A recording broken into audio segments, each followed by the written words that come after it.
Cari amiche e cari amici, eccomi qui di nuovo con voi.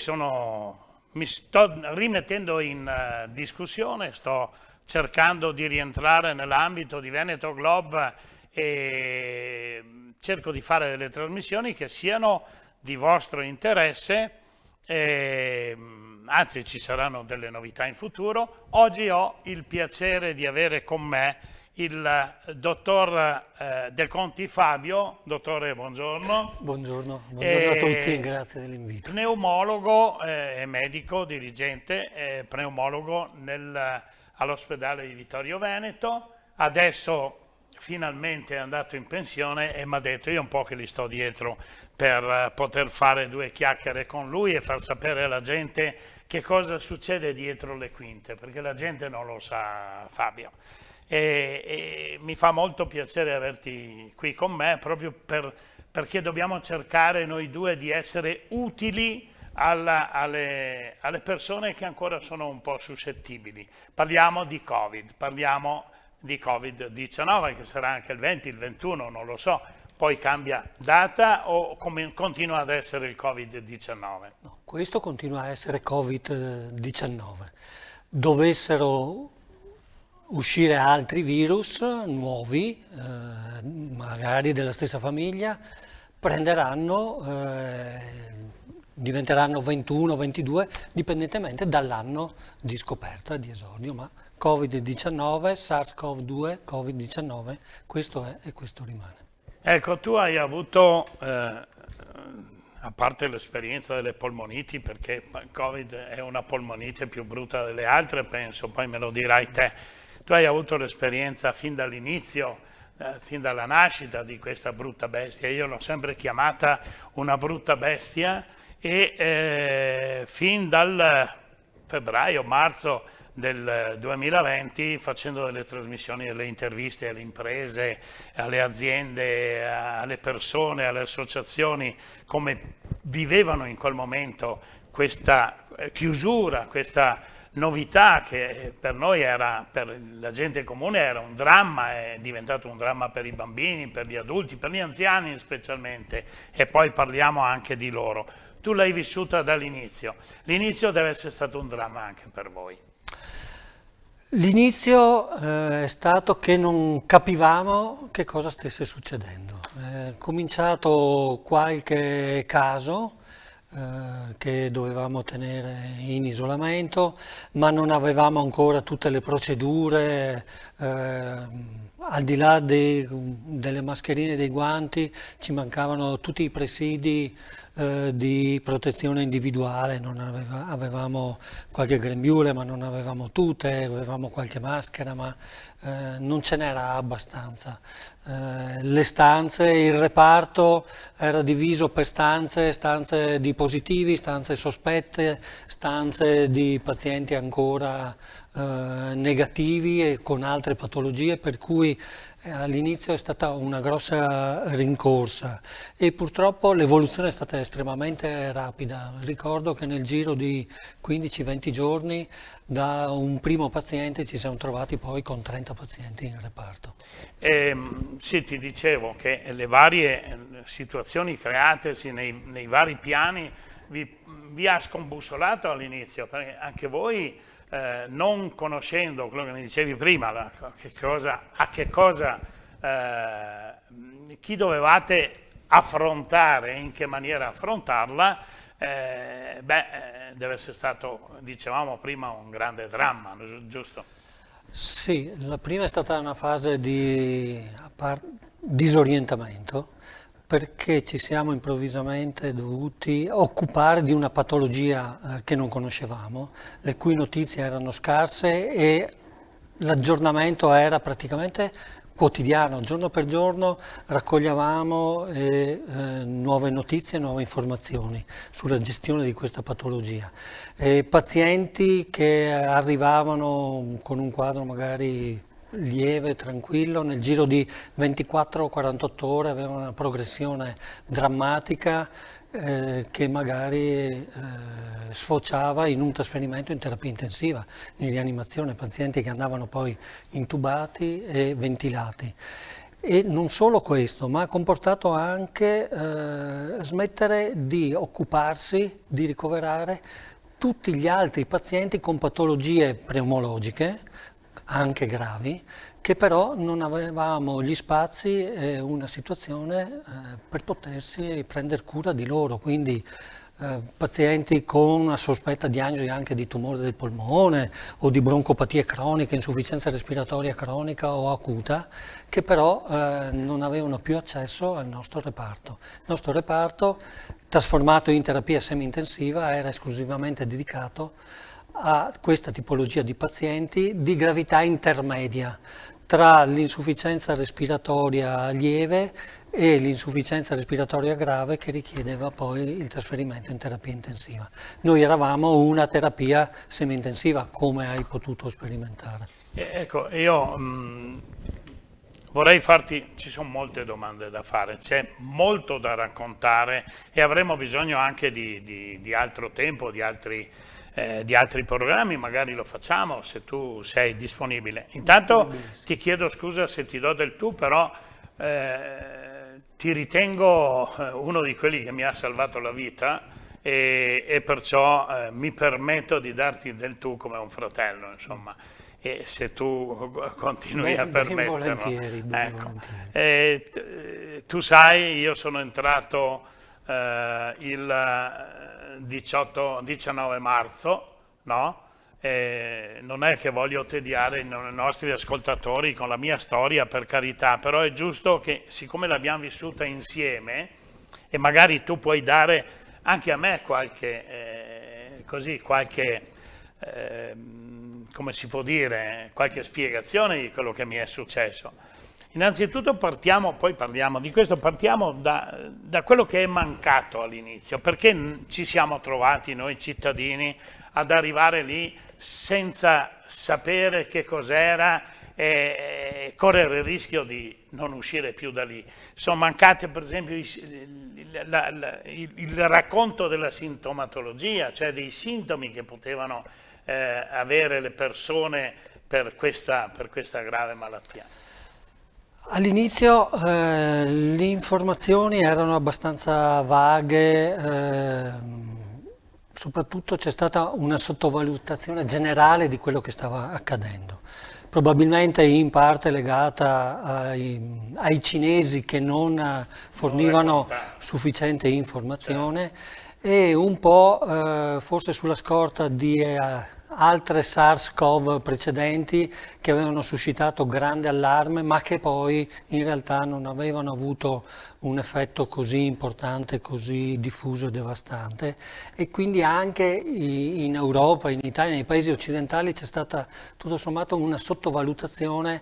Non pensavano che sarebbe arrivata questo diluvio, questo terremoto a invadere in tempi così rapidi. Probabilmente quando è stato dato l'allarme era già arrivato il virus, nel senso che il virus aveva incominciato a circolare già da un po' di tempo e quindi improvvisamente è esploso e non era pronto il territorio, non erano pronti gli ospedali, non era stato aggiornato il piano pandemico e quindi... Ecco, a proposito sul piano pandemico, il fatto che avevamo un piano pandemico del 2006 sì. E tutti questi anni, cioè sono passati parecchi anni dal 2006 al 2020, 2019, 2020. Anche lì ne abbiamo sentito parlare, le televisioni ne parlano tutt'oggi, c'è chi dice di più, c'è chi dice di meno, il contrario di tutto, si sente di tutto alla televisione. E ognuno si fa la propria opinione, ma il piano pandemico indubbiamente è necessario, ma non si poteva prendere da quel piano che era esistente e accelerare su qualcosa di imprevisto come è arrivato. Io non mi occupo di politiche sanitarie, non sono un epidemiologo e neanche un igienista, però sicuramente sarebbe stato importante non semplicemente tenere un piano pandemico datato e non aggiornarlo alle nuove richieste, alle nuove esigenze, alle nuove necessità che nuovi virus presentavano. E quindi sicuramente questo è uno degli elementi, non l'unico, ma è uno degli elementi che ha fatto sì che fossimo impreparati ad affrontare tutto questo. Sì. Ecco, torniamo a quello che è capitato a me. Io ti ho parlato di sintomi, sintomatologia, perché io poi ci ho pensato. Io sono arrivato in ritardo, per quello che sono arrivato in quelle condizioni in ospedale. Sono arrivato in ritardo perché c'era un motivo. Io avevo mia mamma di 99 anni e per me era lei che doveva essere, adesso si usa attenzionata, controllata, tenuta sotto cura, insomma, perché per me, e lo dico con grande orgoglio, mia madre, come tutte le madri del mondo, come tutti gli anziani poi del mondo, sono un patrimonio dell'umanità, perché senza di loro la storia finisce, senza gli anziani non andiamo da nessuna parte. Vedere il mio nipote che si appoggiava con la testa sulla spalla di mia mamma e ascoltava con grande attenzione le piccole storie che lei raccontava della sua vita, e mi ha fatto pensare che c'è una grande differenza dal sentire da un anziano i racconti a leggerlo su un libro, pur se anche i libri sono importanti, ma c'è una grandissima differenza. Da quando sono entrato io pensavo di farcela, per me non era una situazione grave, non stavo per morire, e invece poi mi ha raccontato che non è che fossi in grande salute. No, francamente nessuno dava per scontato che, vista la tua situazione, l'età, patologie, quadro clinico generale, tu ce l'avresti fatta. Detto a posteriori, c'era anche chi era piuttosto pessimista sulle chance.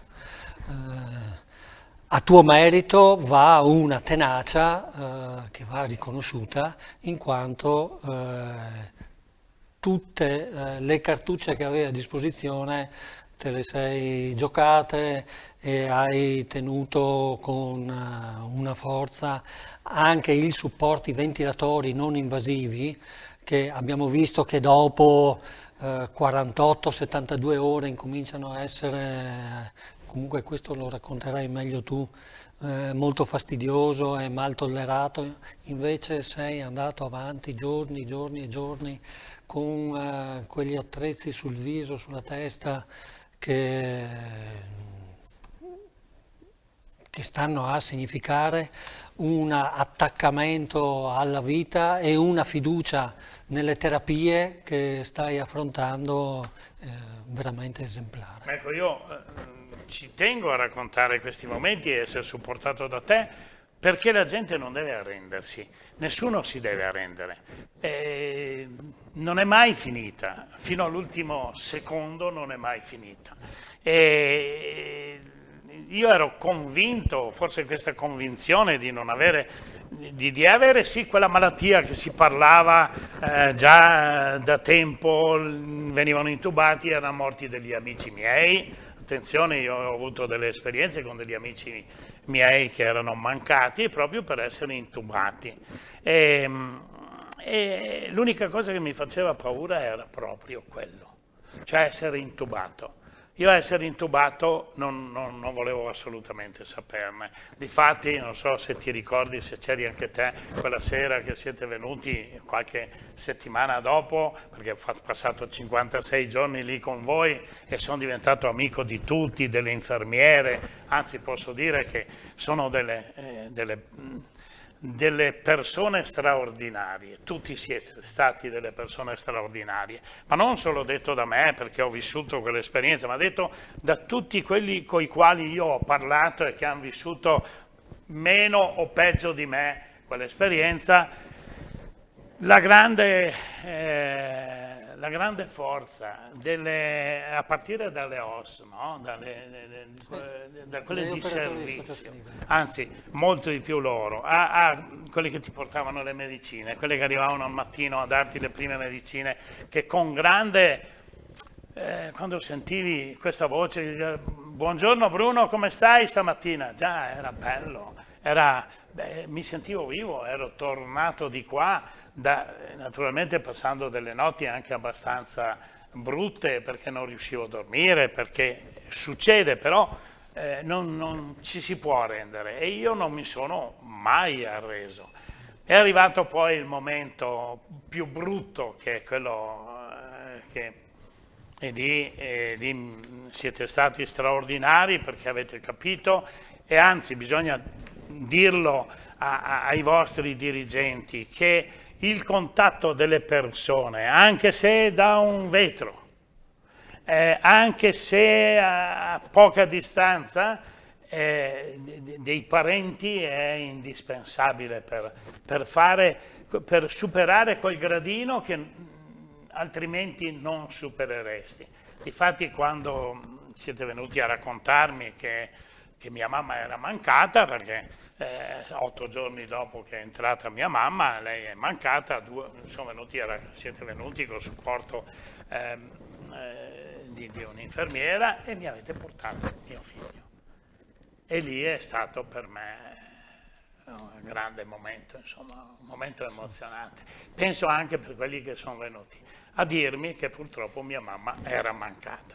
Questo è stato un dramma per me, però superato appunto dalla pazienza, dalla capacità, dalla psicologia di tutti coloro che venivano a trovarmi, a farmi il letto, a pulirmi, perché bisogna dirlo ragazzi, è tremendo non poter fare niente e perdere le forze e non riuscire a muoversi è una cosa tremenda e si comprende soltanto quando si è lì, e allora bisogna dare grande soddisfazione a quelle persone, che io poi le ho segnate tutte una per una, nome per nome, sono riuscito a raccogliere e mandarvi anche una lettera che non sto lì a leggere adesso perché sembra che voglia solo raccontare la mia storia, però quello è stato un momento che mi ha dato poi comunque la forza di andare avanti, vedere questa sensibilità da parte dell'ospedale. Non si poteva andare a trovare i pazienti, però in quel momento mio figlio tutto... Sì, certo, poi con le dovute precauzioni, è venuto a darmi quella brutta notizia. Poi c'è stato un altro momento che il 12 aprile facevo, penso era passato qualche giorno, facevo i 50 anni di matrimonio e mi hanno portato mia moglie con mia figlia. E anche quello è stato un regalo che ho avuto da voi, un grande regalo. Io vi capisco, sai, voi non potete vivere le emozioni che viviamo noi perché vivete la drammaticità dei vostri pazienti, e penso che sia drammatico, forse bruttissimo da quel lato là, vedere magari qualche persona che non riuscite a salvare e che vi scappa dalle mani. Sì, queste sono state per noi due grandi lezioni, due grandissime lezioni. La prima, che almeno io ho imparato non immediatamente, perché bisognava proprio cambiare paradigma di lavoro, nel senso che le armi classiche di farmaci che avevamo a disposizione erano poco o nulla. Avevamo dei supporti respiratori, avevamo l'ossigeno, ma come farmaci veri anti-Covid non avevamo niente. Avevamo dei farmaci per controllare, combattere i sintomi e poco più. E quello che abbiamo imparato è che diventava importante dedicare un po' di tempo ai pazienti. Nel senso, stare lì, fermarsi, sedersi un attimo, starli ad ascoltare, capire quelle che erano le loro paure, perché tutti, chi più chi meno, erano spaventatissimi, molto preoccupati. Il terrore era di finire intubati e in rianimazione, anche se per fortuna tanti di quelli che sono finiti, hanno dovuti andare in rianimazione, poi sono anche ritornati. E quindi non era una sentenza qualche paziente diceva mi dia la sentenza, noi non davamo sentenze, noi cercavamo di dare aiuto e di dare terapia.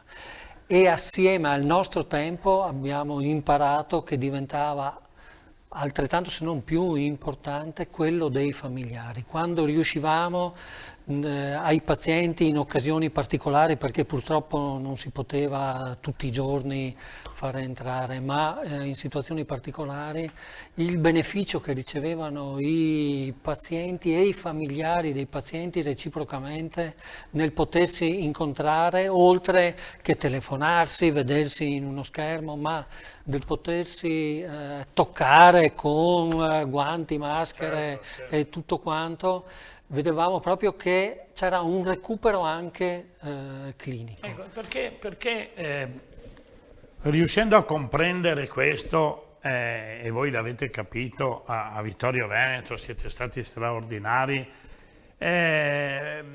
si è continuato a perpetrare questa violenza nei confronti dei pazienti e dei familiari senza moltiplicare queste visite, non certamente a gente che andava e veniva, però c'era gente che aveva bisogno, allora messa in certe condizioni era un sacrificio in più, però le persone, come dici te, avevano dei grandi benefici. Purtroppo all'inizio le direttive erano... Sì, io parlo, la violenza è stata perpetrata da chi non era a contatto con i pazienti, ma è stata violenza. Devo riconoscere che nel momento in cui proprio personalmente sono andato a parlare con la mia direzione medica dell'ospedale di Vittorio Veneto, presentando questo tipo di esigenza, che non era un'esigenza semplicemente così relazionale, ma diventava anche una risorsa clinica che migliorava quelli che erano gli esiti clinici di guarigione dei pazienti.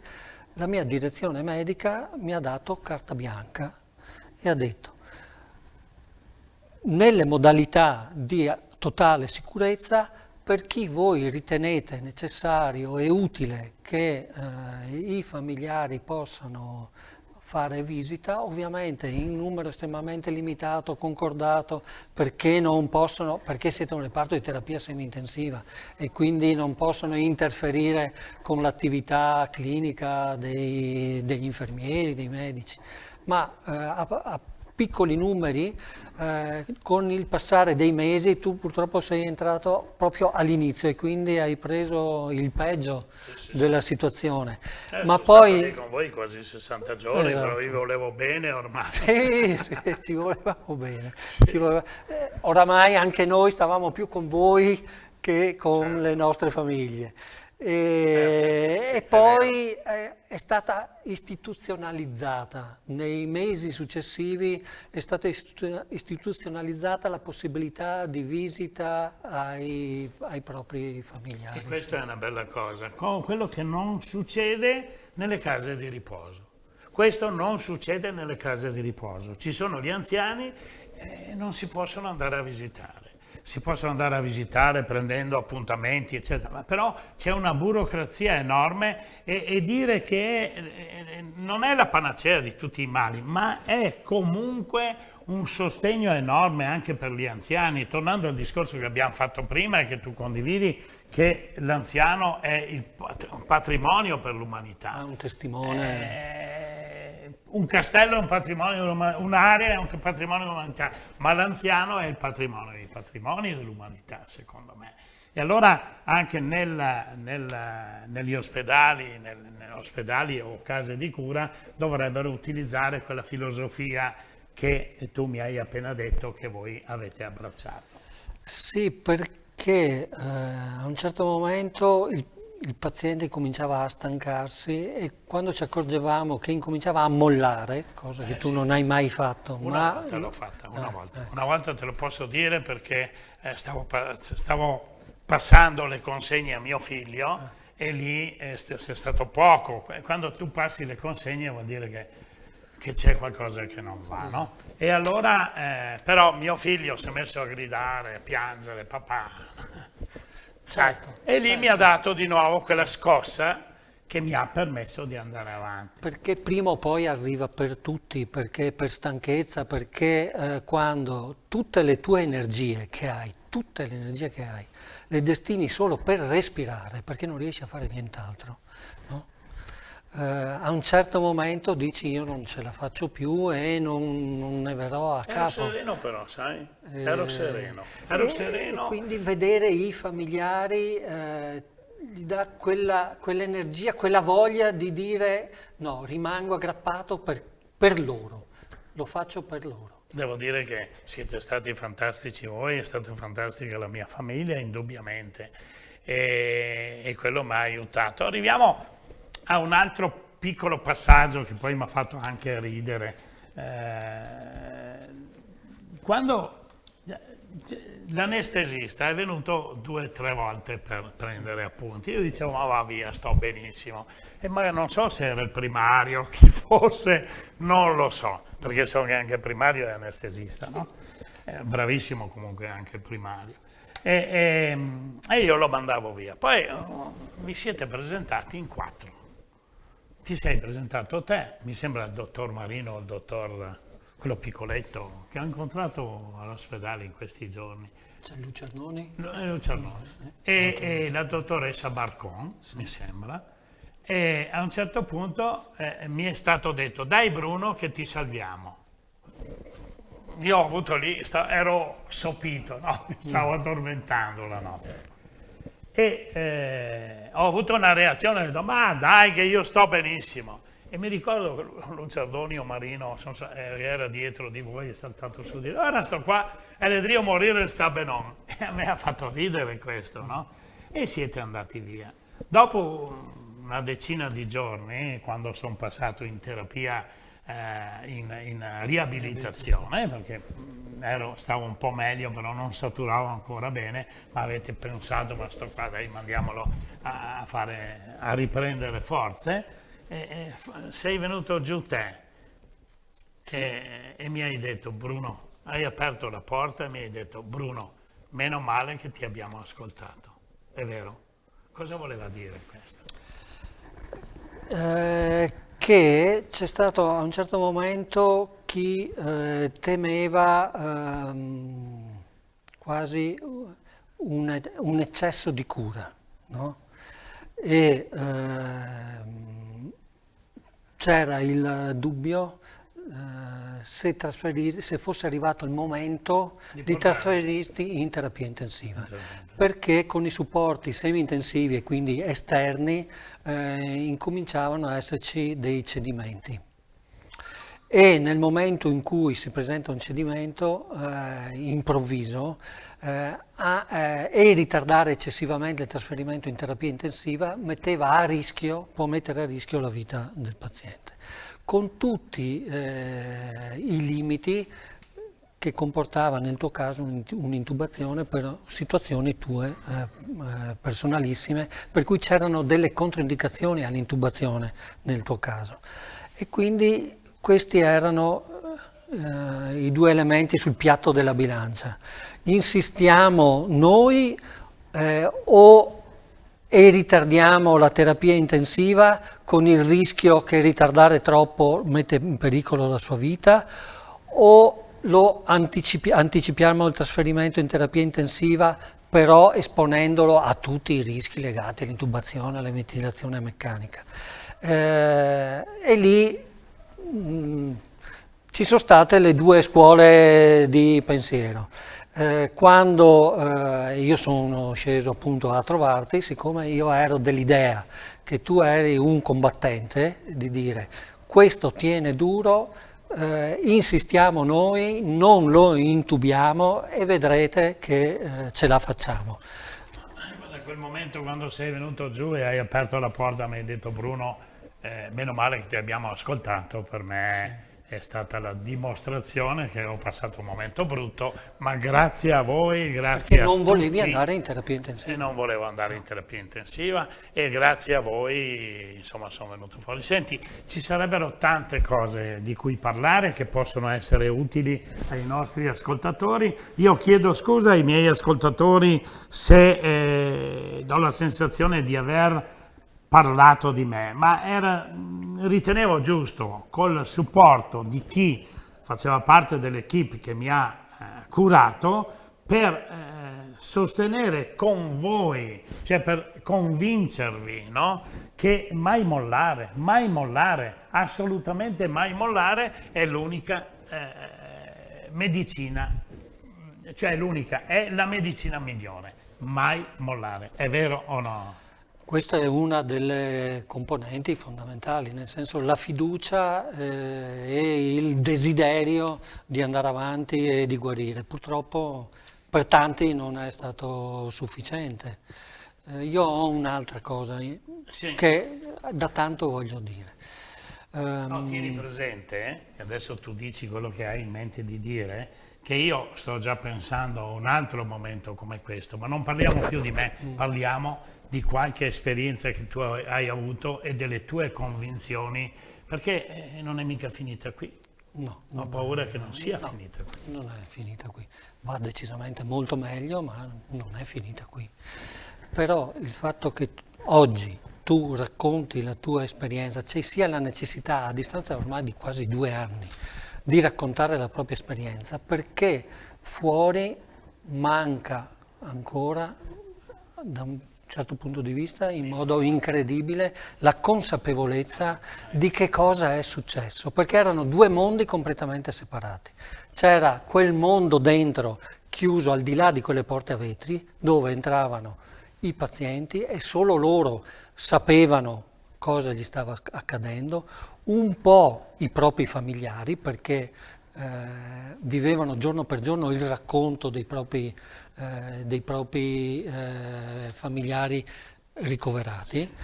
Il resto del mondo non sapeva niente, vedeva fuori, c'è chi magari metteva i cartelli andrà tutto bene, grazie, per l'amor di Dio, tutto vero, ma la consapevolezza, anche per quello che continuo a sentire, a vedere cose che non hanno nessun senso che vengano dette, significa che non c'è, è mancata la consapevolezza, ma perché si sono creati 2 mondi, un mondo dentro e un mondo fuori. Allora, noi potremmo portare per la prossima volta, continuare con questo discorso che stai facendo, portando anche delle tue esperienze e capire se l'informazione è sufficiente, capire quanta ragione hanno i Vax e i Novax, capire perché c'è qualcuno che non vuole ancora vaccinarsi e secondo me è importante continuare su questa strada. Io sinceramente ho avuto l'esperienza, ho fatto il vaccino e non lo so, ne dovrò fare anche un altro, me ne hanno fatto uno unico, adesso non lo so, se poi più avanti vale 9 mesi, 12 mesi il vaccino che ho fatto, l'ho fatto a settembre. 6 mesi sicuramente. 6 mesi sicuramente. Io ho fatto il terzo. Tu hai già fatto il terzo? Sì, perché noi siamo stati vaccinati a gennaio e quindi erano passati 9 mesi, per cui ho già fatto il terzo. Ecco, e se tu mi dai l'ok, magari se vuoi portare qualcuno in tua conoscenza, va benissimo, ma tu sei, diciamo, fai parte di un'equipe che è il massimo della medicina che ho conosciuto andando in ospedale, perché andare in ospedale con una gamba rotta è una cosa, andare in ospedale con i polmoni fuori uso, se non trovi delle persone capaci, coscienti, sia dall'equipe medica che agli infermieri, a tutte le persone di sostegno agli ammalati, penso sia una delle cose più brutte, perché i polmoni sono la vita, insomma. Sì, sì. Allora, io ti ringrazio per quello che mi hai concesso, era un po' che volevo farlo, te l'avevo anche detto, l'avevo scritto, se siete disponibili venite che vogliamo parlare, spero che, almeno mi sembra, mi dà la sensazione che sia giusto questo percorso, anche perché ogni giorno tu guardi la televisione, la sera c'è un bombardamento di chi la dice in una maniera o in un'altra, il contrario di tutto, e questo non fa, secondo me, che scombussolare le menti delle persone. Allora anch'io ho avuto qualche dubbio, ho detto ma devo farlo il vaccino. sì, devo farlo perché la prossima volta parliamo del perché. Ti ringrazio. Grazie a te, Bruno. Infinitamente per questa. Grazie. E ringrazio i miei ascoltatori e chiedo ancora scusa della... si dà la sensazione di aver raccontato la mia storia, ma la mia storia è legata all'esperienza dell'equipe medica di Vittorio Veneto, un'eccellenza, parlo del reparto Covid, ma penso tutto l'ospedale sia la stessa cosa, vi chiedo ancora scusa e vi do appuntamento però per mettervi, non parlare più di me, ma per informarvi e darvi più fiducia dei percorsi che dovete seguire grazie ai medici. Grazie, ciao. Grazie a voi dell'invito. Grazie.